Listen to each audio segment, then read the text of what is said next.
আজানের জবাব না দিলে কি হয়, ঘটনাটি শেষ পর্যন্ত শুনে যান, বড় একটি উপকার হবে। মসজিদে হারামে মাগরিবের আজান হচ্ছিল।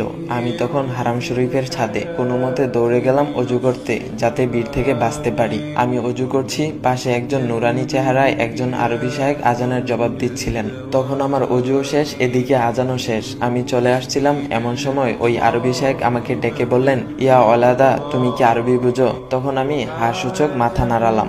এরপর আরবি সাহেব বললেন, তোমাকে দেখে তো মনে হচ্ছে তুমি এলেমওয়ালা, তা তুমি কি করে পারলে আজানের জবাব না দিয়ে অজু করতে? তুমি কি জানো নবী করিম সাল্লাল্লাহু আলাইহি ওয়াসাল্লাম বলেছেন, তোমরা আজান শুনতে পেলে আজানের জবাব দিবে, অর্থাৎ মুয়াজ্জিন যেরূপ বলবে তোমরাও তদ্রূপ বলবে, তারপর আমার উপর দুরূদ পাঠ করবে, কেননা কেউ আমার উপর একবার দুরূদ পাঠ করলে আল্লাহ তার প্রতি 10 বার রহমত বর্ষণ করেন, সুবহানাল্লাহ। এবং ওই ব্যক্তির উপর নবী করিম সাল্লাল্লাহু আলাইহি ওয়াসাল্লামের শাফায়াত অবধারিত হয়, সহিহ মুসলিম 384।